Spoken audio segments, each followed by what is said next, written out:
Hai, apa kabar semua saudara? Selamat datang dalam YouTube channel Gereja Kerinduanku.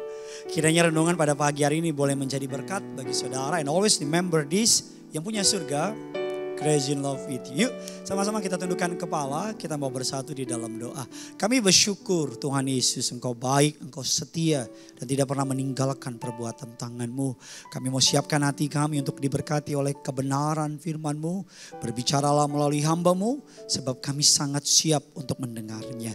Urapi hamba-Mu Tuhan, bahkan urapi setiap jemaat-Mu. Siapapun yang menyaksikan acara ini, apapun tantangan yang mereka hadapi hari ini, mereka semua diberkati oleh Tuhan. Di dalam nama Tuhan Yesus, setiap kita yang siap diberkati, sama-sama kita boleh katakan amin.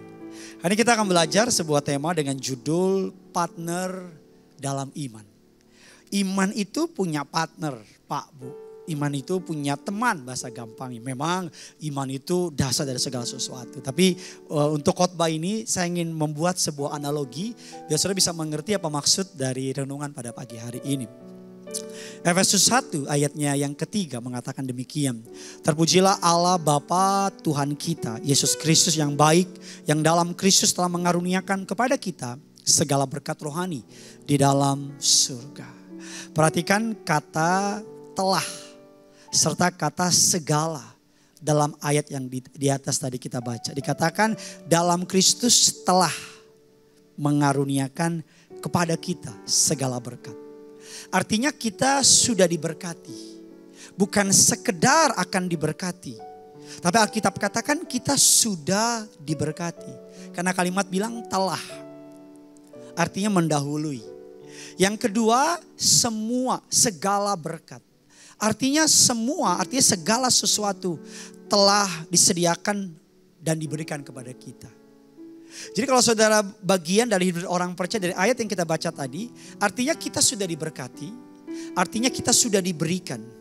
Artinya segala sesuatu yang baik dalam hidup orang percaya, Tuhan sudah berikan, Tuhan sudah berkati. Tulis kolom komentar di bawah bilang sudah diberikan. Bilang sudah diberkati. Kalau saudara berani dengan iman, katakan sudah aku terima. Alkitab mengatakan 1 Yohanes 5 ayat yang keempat, sebab semua yang lahir dari Allah mengalahkan dunia. Dan inilah kemenangan yang mengalahkan dunia, iman kita. Ibrani 11 ayat yang pertama, iman adalah dasar dari segala sesuatu yang kita harapkan. Bukti dari segala sesuatu yang tidak kita lihat. Dasar artinya memiliki hypostasis yang artinya sebuah confidence. Artinya keyakinan dari segala sesuatu yang kita harapkan. Itu dasar. Kita yakin pasti. Kenapa kita berani berdiri di atas rumah lantai 5? Karena kita tahu dasarnya kuat. Iman tuh yakin bahwa segala yang kita harapkan Tuhan pasti beri. Kata bukti dalam bahasa Yunani menggunakan kata elengos. Yang artinya kepastian. Jadi gampangnya iman dari ayat yang kita baca adalah kepastian dari segala sesuatu yang tidak kita lihat. Makanya masa sukar adalah masa belajar untuk beriman kepada Tuhan. Difficult times are period of learning to believe in God. Ada tulisannya. Masa sukar adalah momen di mana kita belajar beriman kepada Tuhan. Yang repot orang itu hidupnya diberkati Tuhan, tapi jiwanya itu, kalau istilah orang zaman sekarang tuh BPJS saudara. Budget pas-pasan, jiwa sosialita. Orang yang kayak gitu ya don't dream in the whole afternoon. Bahasa Indonesianya mimpi di siang bolong. Sedap. Nah kita akan belajar apa sih partner iman itu dari ayat yang kita baru baca tadi. Yang pertama partner iman, karena Alkitab katakan sudah diberikan dan sudah diterima. Yang pertama partner iman adalah kesabaran. Kesabaran. Ibrani 11 ayat 11, karena iman ia juga dan Sarah beroleh kekuatan untuk menurunkan anak cucu. Walaupun usianya sudah lewat, karena ia menganggap dia memberikan janji itu setia. Amsal 19 ayat yang kedua, tanpa pengetahuan kerajinan pun tidak baik. Orang yang tergesa-gesa akan salah langkah. Yohanes 11 ayat 6 dan 15 mengatakan bahwa ketika Lazarus mati, Yesus sengaja menunggu 2 hari di tempatnya. Ayat yang ke-15, supaya kamu dapat belajar percaya. Ibrani 6 ayat yang ke-15, Abraham menanti dengan sabar. Dan dengan demikian yang memperoleh apa yang dijanjikan kepadanya. Sabar. Bukan Tuhan gak kasih. Penantian yang tertunda bukan berarti tertolak. Tuhan menunda bukan berarti Tuhan gak kasih. Seringkali cuma Tuhan mau kita belajar percaya. Seorang hamba Tuhan namanya Pete Wilson pernah mengatakan demikian. Just because your dream is delayed doesn't mean it's denied. As a Christian, we are not trusting in God's power, but we are also trusting in God's calendar. Hanya karena mimpimu tertunda, bukan berarti tertolak. Sebagai Kristen, orang Kristen, kita bukan hanya berani percaya kepada kuasa Tuhan, tapi kita juga harus berani percaya kepada kalendernya Tuhan. Mika 7 ayat yang ke-7, tapi aku ini menunggu-nunggu Tuhan. Aku mengharapkan Allah yang menyelamatkan aku. Allahku akan mendengarkan aku. Mempercayai waktu Tuhan artinya kita juga perlu meletakkan segala beban pikiran kita di bawah kakinya. Kan ada lagu yang suka kita dengar, lagu seperti ini. Waktu Tuhan pasti yang terbaik.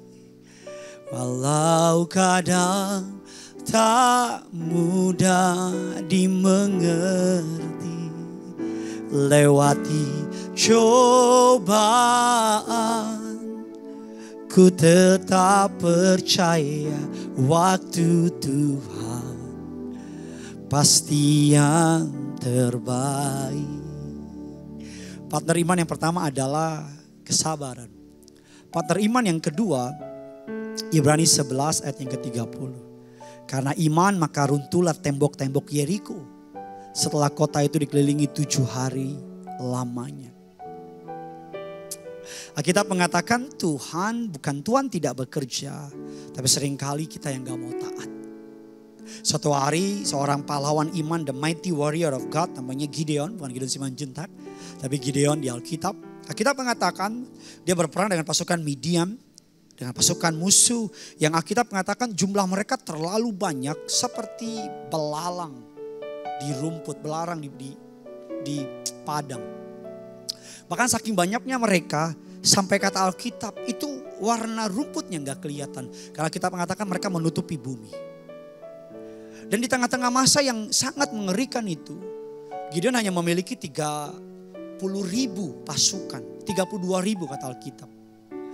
Dan di tengah-tengah pasukan yang sangat sedikit itu, Tuhan meminta kepada Gideon untuk mengurangi 10.000. Dan dikurangi lagi 97.000 orang. Dan terus dikurangi dari 30.000 sampai kita tahu endingnya jadi 300 orang. Kalau kita lihat musuhnya Gideon dalam Hakim-Hakim 8 yang ke-10. Sementara itu Zeba dan Salmuna ada di Karkor bersama dengan tentara mereka. Kira-kira 15.000 orang banyaknya. Ini semua orang yang masing-masing tinggal di seluruh tentara orang-orang dari sebelah timur. Banyak yang tewas, ada 120.000 orang bersenjata pedang. Berarti 3 musuh yang mereka miliki ada 135.000 orang. Sedangkan Gideon punya pasukan 300 orang.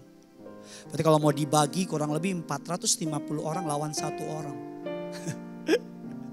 1 orang lawan 50 aja gak bisa menang. 1 orang lawan 10 aja gak bisa menang. Tapi saya suka sama Gideon. Gideon taat. Hari ini jangan berharap atau jangan apa istilahnya tuh.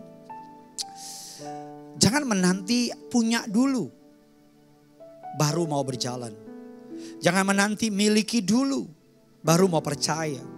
Jangan menanti baru punya dulu baru saya mau ikutin Tuhan. No. Seringkali saya tulis dalam catatan saya, start with what you have, not with what you wish you had. Mulailah dengan apa yang kamu punya. Bukan apa yang kamu harapkan kamu punya. Banyak orang berani mau percaya, berani mau taat kalau punya. Makanya banyak orang gak ngalamin terobosan. Karena sama Tuhan pakai matematika manusia. Bagi manusia 2 tambah 2 4, tapi bagi Tuhan 2 tambah 2 bukan 4. Berapa Pak Pendeta? Jadilah sesuai dengan iman. Yang ketiga, yang terakhir, apa partner iman? Yang pertama partner iman adalah kesabaran. Colek kiri kanan saudara kalau kau nonton bareng-bareng bilang, yang penting sabar. Anak-anak muda sabar. Sabar. Tuhan akan berkati saudara. Yang kedua kitab katakan adalah ketaatan. Dan yang ketiga yang terakhir, firman Allah mengatakan dalam 1 Yohanes 5 ayat 14 dan 15. Dan inilah keberanian percaya kita kepadanya, yaitu bahwa ia mengabulkan doa kita jika kita meminta sesuatu kepadanya menurut kehendaknya. Dan jika kita tahu bahwa ia mengabulkan apa saja yang kita minta, maka kita juga tahu bahwa kita telah memperoleh segala sesuatu yang telah kita minta kepadanya. Mukjizat tumbuh subur. Yang kedua, yang ketiga, apa partner iman adalah keberanian. Mukjizat tumbuh subur dalam atmosfer keberanian, bukan atmosfer ketakutan. Ketakutan adalah pencuri masa depan. Kerajaan Allah, mata uang kerajaan Allah adalah iman, keberanian. 2 Timotius 1 ayat yang ke-7. Sebab Allah memberikan kepada kita bukan roh ketakutan, melainkan roh yang membangkitkan kekuatan, kasih, dan ketertiban. Ketakutan akan membuka banyak pintu yang iblis bisa masuk. Merampok masa depan dan melumpuhkan kita.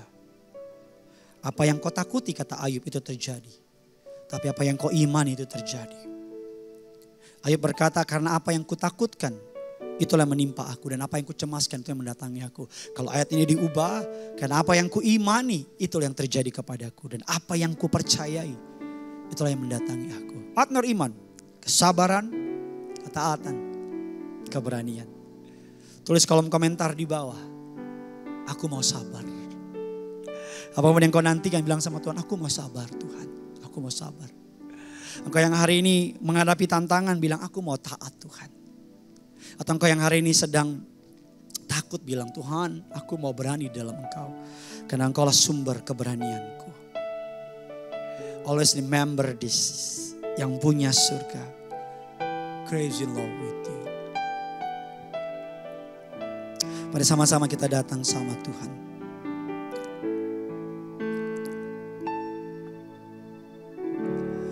Engkaulah perisaiku saat badai hidup menerpaku. Firman-Mu di dalamku tenangkan jiwaku. Ku kan berdiri di tengah badai dalam kekuatan yang Kau berikan. Sampai kapanpun ku kan bertahan karena Yesus menopang hidupku. Sama-sama kita datang, Engkaulah perisaiku saat badai hidup menerpaku. Firman-Mu di dalamku tenangkan jiwaku.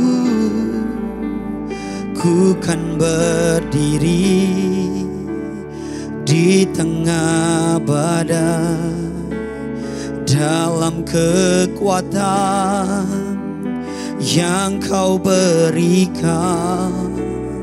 Sampai kapanpun ku kan bertahan Karena Yesus selalu menopang, ku kan berdiri di tengah badai, dalam kekuatan yang Kau berikan. Sampai kapanpun ku kan bertahan, karena Yesus selalu menopang.